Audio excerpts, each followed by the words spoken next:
qaumi Nuhin, yaitu kaumnya Nabi Nuh. Nah, kaumnya Nabi Nuh ini mereka mendustakan Allah Subhanahu wa ta'ala. Karena mereka mendustakan Allah Subhanahu wa ta'ala, tidak beriman kepada Nabi Nuh, Nabi yang Allah utus kepada mereka. Mereka enggak mau beriman, enggak mau mengikuti agamanya Nabi Nuh. Padahal Nabi Nuh telah memberikan kepada mereka bukti-bukti, penjelasan serta argumentasi yang masuk akal dan bisa dipercaya dalam hati. Justru mereka malah menghina Nabi Nuh alaihissalam. Bahkan ketika Nabi Nuh diperintah oleh Allah untuk membuat perahu bahtera, mereka malah menghina Nabi Nuh, menganggap Nabi Nuh itu orang gila. Maka Allah Subhanahu wa ta'ala timpakan kepada mereka banjir bandang yang menghancurkan seluruh isi manusia di bumi, kecuali Nuh dan orang-orang yang beriman kepadanya.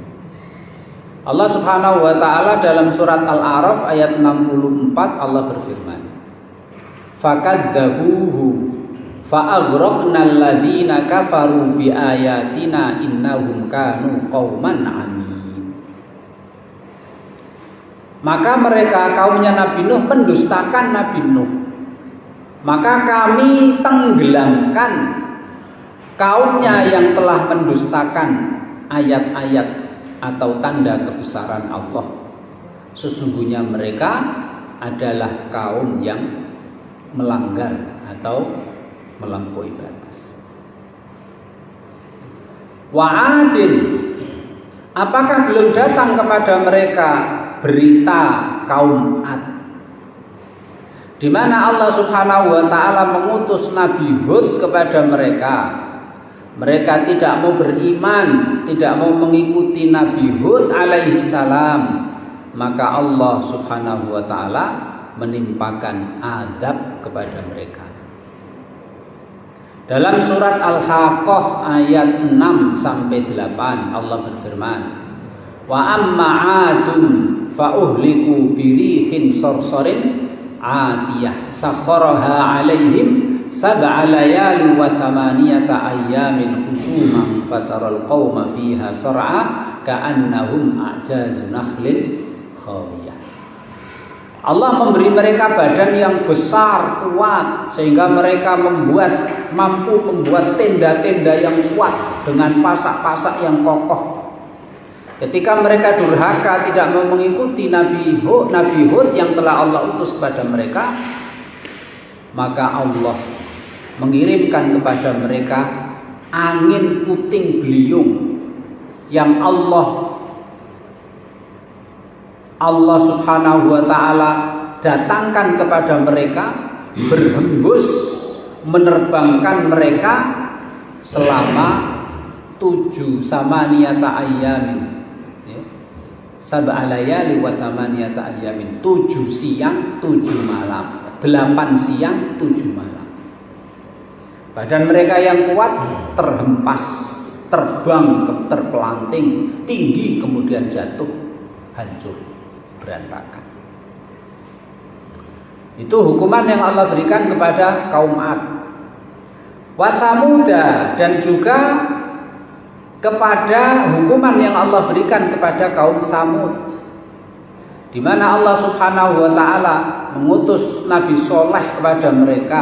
Nabi Soleh sudah memberikan penjelasan, sudah memberikan bukti yang nyata, bahkan memberikan kepada mereka apa yang mereka pinta, yaitu mukjizat. Unta besar betina sedang hamil keluar dari batu besar, itu yang mereka minta, dan diberikan Nabi Musa kepada mereka atas izin diberikan Nabi Soleh kepada mereka atas izin Allah Subhanahu wa ta'ala. Namun mereka tidak mau percaya kepada Allah, tidak mengikuti Nabi Soleh, maka Allah berikan kepada mereka siksa, yaitu suara yang memekikkan telinga. Dengan suara yang keras itu mereka mati bergelimpangan di tempat tinggal mereka. Yaitu surat Al-Imran ayat 30, surat Al-Qamar ayat 31. Inna arsalna alaihim sayhatan wahidatan fakanu kahashimil muhtadir. Maka kami Allah Subhanahu wa taala mengutus kepada mereka satu suara teriakan yang keras sehingga mereka mati bergelimpangan di tempat tinggal mereka. Wa qauma Ibrahim, dan Allah telah memberikan hukuman kepada kaumnya Nabi Ibrahim. Kaumnya Nabi Ibrahim ini Allah Subhanahu wa taala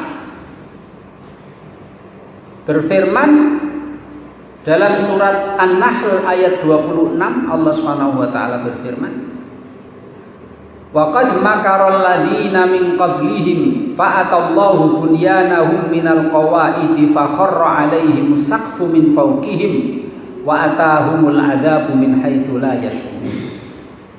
Ketika kaumnya Nabi Ibrahim itu, yaitu kaum yang dipimpin oleh Raja Namrud,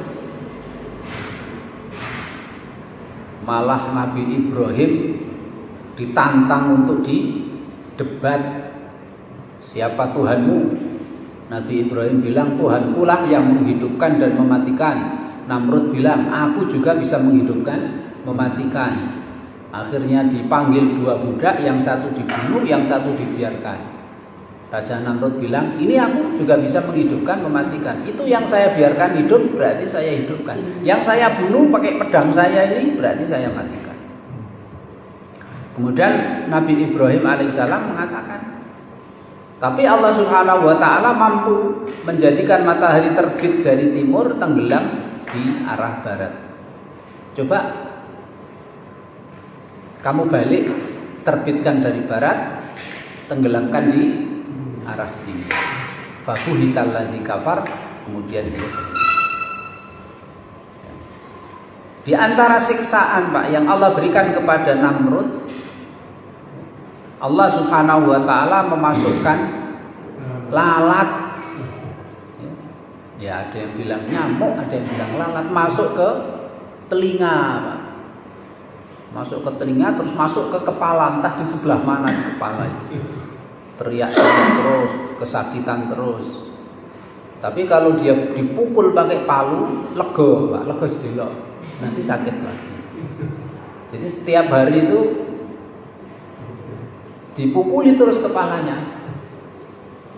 Dan penduduk atau rakyat yang paling berjasa kepadanya dan yang paling berbakti kepadanya adalah yang mukul kepalanya.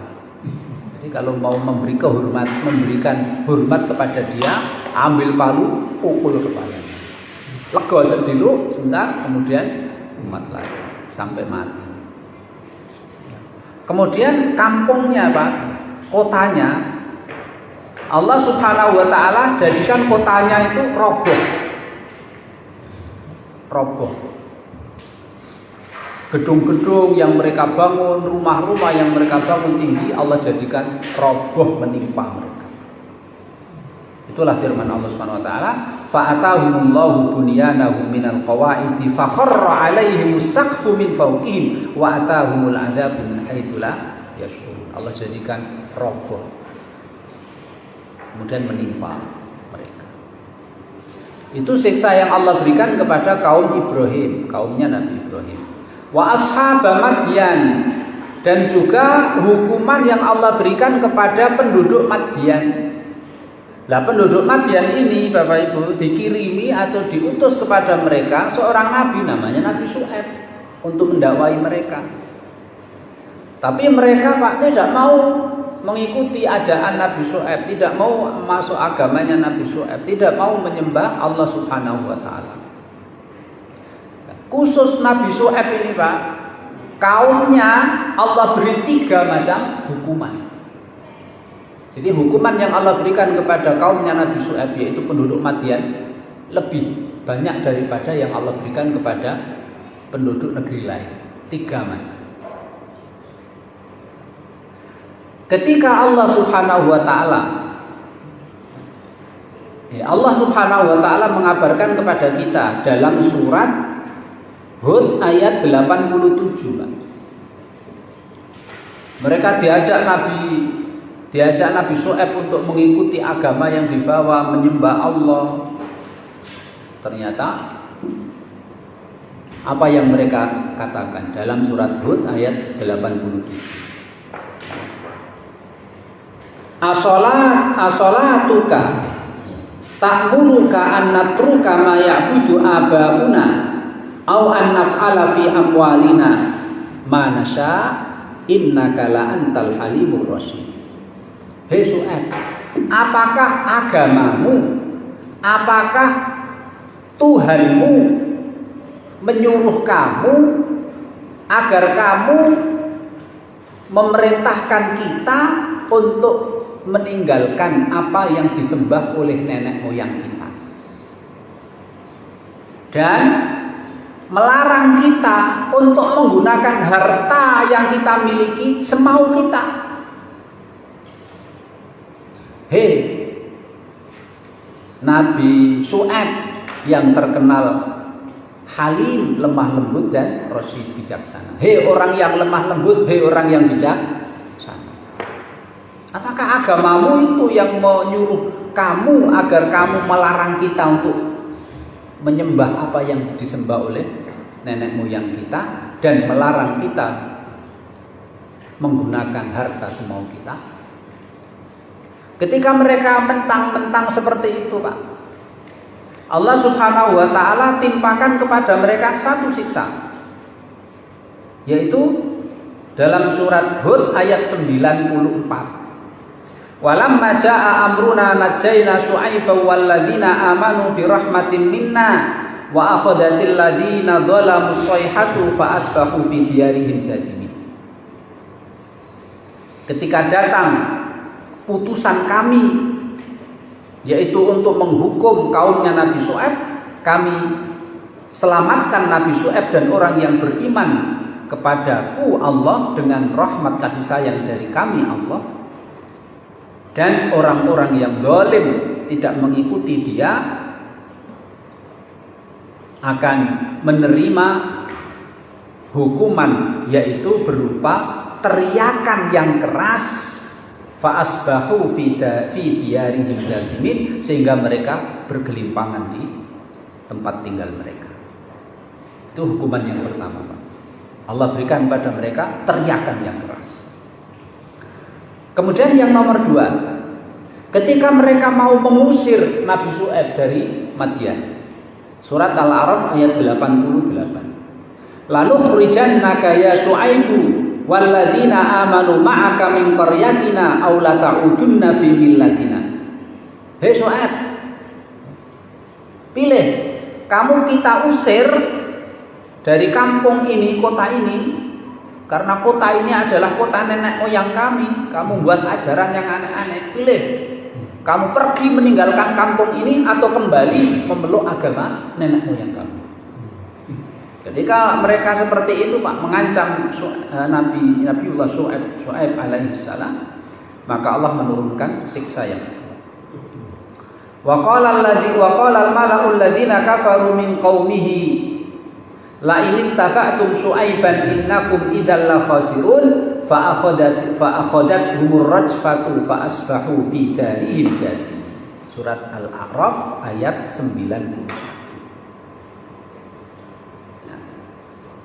Orang-orang yang sombong dari kaumnya Nabi Syuaib, penduduk Madian itu, berkata kepada pengikut-pengikutnya, kalau kamu mengikuti omongannya Syuaib, kalian akan rugi. Maka fa'akhadathumur rajfatu fa asbahu fi darihim jasimin. Maka Allah Subhanahu wa taala menurunkan pada mereka rajfah, gempa, sehingga mereka mati bergelimpangan di tempat tinggal mereka. Itu hukuman yang kedua. Yang pertama adalah teriakan, yang kedua gempa. Kemudian yang nomor 3, Pak, Ketika mereka mencak lagi, Pak, nantang Nabi Syuaib lagi, ini lebih, mereka berani nantang. Yang ketiga ini dalam surat Syu'ara ayat 180, Asy-Syu'ara 187, Allah Subhanahu wa taala berfirman, Fa'asqit alaina kisafam minas sama in kunta minas shadiqin. Yang ketiga mereka nantang. Coba, wahai Syuaib, berani, bisa enggak kamu menurunkan dari langit suatu bencana? Kisafam minas sama, turunkan dari langit sesuatu bencana. Coba turunkan. Jika kamu betul-betul nabinya Tuhan. Yang ketiga ini, Pak, Allah Subhanahu wa taala sudah tidak memberi kesempatan mereka sekali lagi. Allah Subhanahu wa taala turunkan pada mereka siksa yang membumi hanguskan mereka sehingga tidak tersisa sama sekali. Yaitu surat Hud ayat 82. Surat Al-Asy'ara ayat 189. Asy-Syu'ara 189. Fakadzabuhu fa'akhadhahum 'adzabu yaumidz dzullati innahu kana 'adzaba yaumin 'adzim. Maka Allah Subhanahu wa taala, Pak, membuat hawa udara saat itu jadi panas. Sehingga mereka do ngiyup ke rumah mereka, ndak ada yang lalu lalang, pasare sepi, sawah sepi kabeh. Orang pada di rumah, ngiyup di rumah karena saking panasnya udaranya. Tapi setelah mereka kepanasan di rumah juga mereka ya kepanasan, Pak, tambah sumuk. Akhirnya Allah Subhanahu wa taala mendatangkan awan. Beberapa orang tahu akhirnya mereka berteduh di bawah awan itu adem, Pak. Akhirnya orang pada tahu, akhirnya semuanya keluar dari rumah mereka, akhirnya berteduh di bawah awan. Mereka merasakan adem. Setelah semuanya kumpul di bawah awan dan mereka merasakan adem, dan mereka yakin, mereka berharap semoga sebentar lagi turun hujan. Ternyata yang turun bukan hujan, api turun membakar mereka, membinasakan. Inilah yang Allah Subhanahu wa taala 3 hukuman berikan kepada kaumnya Nabi Syuaib, yaitu penduduk Madyan. Kok lebih? Hukumannya kok lebih daripada yang lain, Pak? Iya. Karena mereka melakukan satu, syirik. Dan semua kaumnya Nabi yang dibinasakan itu memang melakukan syirik, musyrik mereka. Cuma kaumnya Nabi Syuaib ini melakukan kesyirikan, menyembah pada selain Allah, ditambah lagi dengan yaitu mereka mengurangi timbangan dan takaran, curang dalam perdagangan. Sehingga Allah Subhanahu wa taala berikan hukuman 3 macam, lebih banyak daripada hukuman yang Allah berikan pada yang lain. Curang, Pak, dalam timbangan dan takaran, curang dalam perdagangan. Karena memang kalau curang dalam perdagangan, curang dalam perniagaan, itu kan memang efeknya kan gimana, Pak? Efeknya kan memang gitu. Ketika mereka curang, ketika mereka akhirnya kan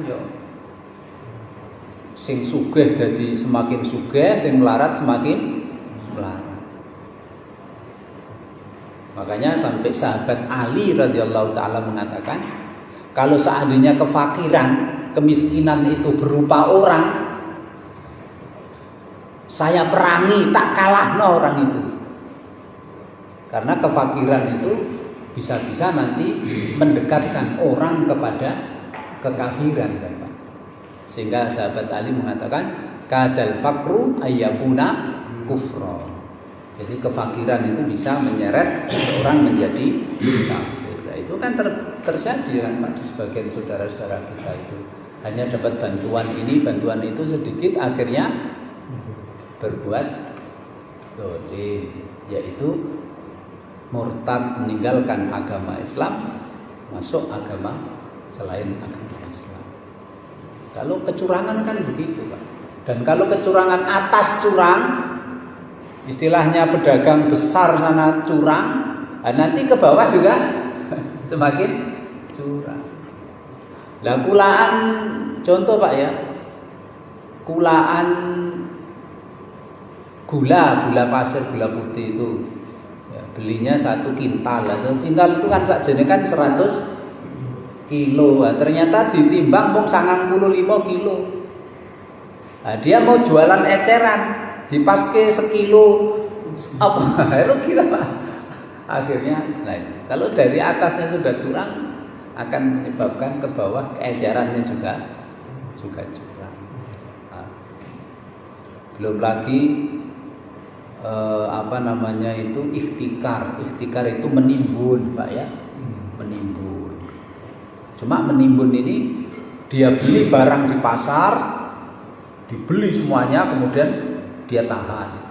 Nah, ketika harganya nanti mahal, kemudian dia jual sedikit. Itu ketika orang pada ini kok nggak ada barang ini, akhirnya langka, akhirnya orang berapapun berani beli, akhirnya dia keluarkan dikit-dikit dengan harga yang mahal. Kalau seperti itu kan memang ya.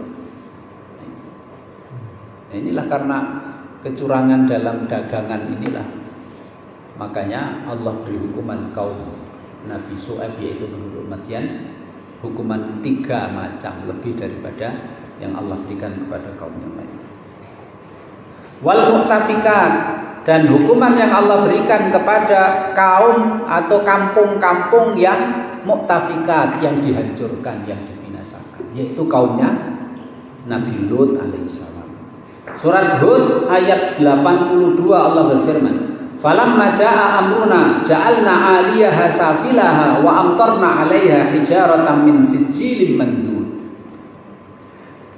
Ketika datang putusan Allah, yaitu hukuman yang akan diberikan kepada kaumnya Nabi Lut, yaitu kami jadikan yang bawah menjadi yang atas menjadi yang bawah. Buminya dibalik oleh Allah Subhanahu wa taala. Bumi dibalik artinya bumi diangkat terus dibalik sambil Allah menghujani batu dari tanah yang keras yang terbakar. Bisa saja itu karena letusan gunung juga bisa Pak ya. Gunung sebelah sana diletuskan, di sini dibuat gempa sehingga tanahnya terangkat terus balik kemudian dihujani. Karena mereka melakukan perbuatan yang belum pernah dilakukan oleh manusia sebelum itu Pak. Apa itu? Laki-laki nikah dengan laki-laki. Laki-laki nikah dengan laki-laki itu sebabnya apa Pak? Sebabnya dulu nggak ada di kaumnya Nabi Lut. Kenapa ada? Gara-gara laki-laki dengan istrinya, maaf ya Pak, laki-laki sama istrinya itu kalau hubungan badan kan di tempat yang semestinya, dia tidak, lewatnya belakang. Jadi ketika dia mendatangi istrinya tidak di tempat melahirkan, bukan, tapi dari belakang. Karena itu terbiasa, akhirnya kan bosan begitu Pak ya sama istrinya. Akhirnya sama-sama belakang, laki-laki juga ada kan Pak gitu. Lihat belakang, akhirnya laki-laki senang laki-laki. Sehingga menjadi kebiasaan kaum Nabi Lut. Makanya laki-laki mendatangi istrinya di belakang, lewat belakang itu kan dilaknat oleh Allah Subhanahu wa taala. Dilaknat oleh Allah Subhanahu wa taala. La'anallahu man ata imra'atahu fi duburiha. Allah Subhanahu wa taala melaknat seorang suami yang mendatangi istrinya dari belakang. Karena kenapa Pak? Karena kalau itu dilakukan akhirnya akan tersujuk. Akhirnya pindah jadi seneng wong lanang. Dan sekarang kayak seperti itu malah Pak ya. Ada sebagian manusia yang kebalik otaknya ya, kebalik otaknya. Terus menyimpang dari fitrah ya, fitrahnya malah seperti itu. Cowok nikah dengan cowok. Di Indonesia nggak dibolehkan. Akhirnya orang Indonesia ini pacaran dengan orang Jerman. Akhirnya pergi ke Jerman, akhirnya nikah di Jerman. Nauzubillah ini. Jerman betul, bukan Jerman. Atadhum, telah datang kepada kaum-kaum tersebut rusuluhum, nabi yang Allah utus kepada mereka bil bayyinati, dengan penjelasan. Wes dijelasno, Pak, penjelasan yang masuk akal, logis, bisa diterima akal, bisa diterima hati nurani, bahkan dikuatkan dengan mukjizat. Tapi mereka tetap ngeyel. Ketika mereka tetap ngeyel, kemudian mereka juga menantang nabi-nabinya agar nabi itu kalau bisa menurunkan kepada mereka siksa, maka Allah berikan mereka siksa. Famakanallahu liyadhlimahum. Ketika Allah menurunkan siksa membinasakan mereka, Allah tidak mendolimi mereka. Walakin kanu anfusahum yadhlimun, akan tetapi mereka lah yang mendolimi diri mereka sendiri.